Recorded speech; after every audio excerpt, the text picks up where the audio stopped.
김두관 국회의원이 경남 양산으로 떠나면서 무주공산이 된 김포 갑지역구는 민주당 주자들이 어떤 경쟁을 펼칠지가 관심입니다. 더불어민주당에서만 7명이 출전한 김포 을지역도 마찬가지인데요. 오늘은 김포 지역 선거 동향 짚어보겠습니다. 스튜디오에 이세진 기자 나와 있습니다. 이 기자, 먼저 본격적인 얘기에 앞서서 신종 코로나 바이러스 확진자가 늘어나면서 지금 선거 판세가 상당히 침체된 상태죠? 네, 그렇습니다. 신종 코로나 바이러스 감염증 확진자가 늘어나면서 총선 전국에 들어간 지역 정치권 분위기도 상당히 위축된 상태인데요. 몇몇 예비 후보자들을 통해서 확인을 해보니 사람들이 많이 몰리는 행사 자체가 취소된 상태이기 때문에 시민들을 만나는 곳조차 어렵다, 이런 이야기가 나왔습니다. 네. 또 침방울이나 손을 통해서 바이러스가 확산될 수 있다는 우려가 있기 때문에 유권자들을 만나더라도 악수나 명함을 건네주는 일은 자제하고 있다고도 했습니다. 이 때문에 유 후보자들은 직접 유권자와 대면하지 않는 방법으로 자신을 알리고 있었는데요. 전화를 통한 방법 외에도 SNS나 홈페이지 등 온라인을 통해 유권자와 함께 만나고 있었습니다. 네, 코로나 바이러스 확산으로 지역의 이 선거 분위기가 침체되어 있는 상태인데 본격적으로 김포 지역의 선거 동향을 들여다보면 갑 지역부터 보겠습니다. 현직 국회의원이었던 김두관 국회의원이 경남 양산으로 출마를 선언했죠. 네. 김포 갑 지역구는 더불어민주당의 전략 지역이 될 것이다, 이런 예측들도 있는데요. 지역 정치권 분위기 어떻게 흘러가고 있나요? 네, 일단 지난달 30일 김두관 국회의원이 경남 양산 출마를 공식 선언한 후 지역 정치권 분위기 상당히 술렁였습니다. 지역에서는 김 의원의 차출을 예상을 했다면서도 정작 차출이 현실화되자 동요하는 분위기였는데요. 네. 특히 향후 전망이나 인물에 대한 예측들이 상당히 많았습니다. 이 가운데 현직 의원이 자리를 비우는 만큼 김포 갑 지역구가 더불어민주당의 전략 지역이 될 것이다라는 예측이 많았는데요. 일부에서는 전략 공천 대상자가 이미 정해졌다, 이런 이야기가 나올 만큼 제3의 인물에 대한 관심이 높았습니다. 그래서 저희 취재진이 김 의원에게 직접 이런 내용을 한번 물어봤는데요. 김 의원이 어떻게 대답했는지 한번 직접 들어보시죠.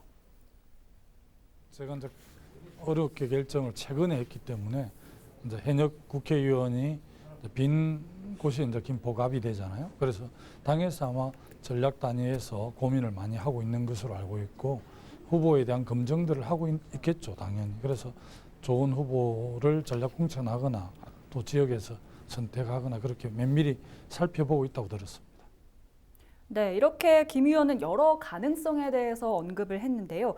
그런데 김포 갑 지역구 선거판을 한번 잠시 들여다보면요. 이미 자유한국당 후보 1명과 국가혁명배당금당 후보 3명이 지금 선거판에 들어와 있는 상태고, 이 외에도 김 의원과 같은 당인 더불어민주당에서만 3명의 후보가 예비후보 등록을 마친 상태입니다. 이 가운데 더불어민주당 유영록 예비후보 같은 경우에는 전략공천설에 대해 다른 입장을 내놓기도 했는데요. 유 후보는 김 의원이 기자회견을 한 이튿날 공식 출마 기자회견을 열고 전략공천설에 대해서는 여러 경로를 통해서 진위를 파악해본 결과 현재까지 확정된 내용은 없다면서 정해진 수순에 따라서 준비를 하겠다라는 입장을 내놨습니다. 한번 직접 들어보시죠. 김포 갑선거구는 저는 전략공천이 아니라 저는 경선 과정 아니면 그 여론조사 과정과 심사를 통해서 단수 공천도 저는 가능하다고 봅니다. 그래서 현재 저를 비롯해서 두 분의 후보가 당에 예비 후보로 신청을 했기 때문에 이 과정을 거칠 거고요. 네, 그렇다면 아무래도 이 민주당 내 경선이 유력해지는 건가요? 아직까지 확정된 내용이라고 보기는 좀 어렵습니다. 현직 의원이 자리를 비웠다는 점 때문에 전략지역 가능성이 높게 점쳐지고는 있지만 더불어민주당에서 선정한 전략지역 대상지 15곳에는 포함이 되지가 않았거든요.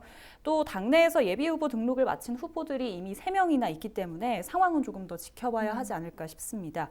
다만 무주공산이 된 김포 갑 지역구를 을 지역 후보가 엿볼 정도다, 이런 이야기까지 나올 만큼 민주당 내에서는 예상치 못한 격전지가 될 가능성도 남아 있습니다. 네. 이런 상황에서 자유한국당에서 단독 후보로 나선 박진호 예비후보 역시 상당히 공격적으로 나서고 있거든요. 전국 최연소 당협위원장을 지낸 박 후보는 온라인을 통해서 자신의 선거 운동에 유권자들이 직접 참여할 수 있도록 하면서 활발한 활동을 이어가고 있는 상태입니다. 네, 경쟁은 을 지역도 상당한데요. 네. 현직인 자유한국당 홍철호 의원에 맞서서 민주당 후보만 7명이 나서고 있습니다.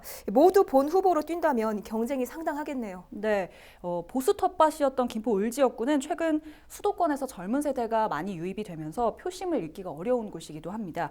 을 지역구 현직 국회의원인 자유한국당 홍철호 의원은 재선 의원으로서 지역의 입지를 굳혀왔는데요.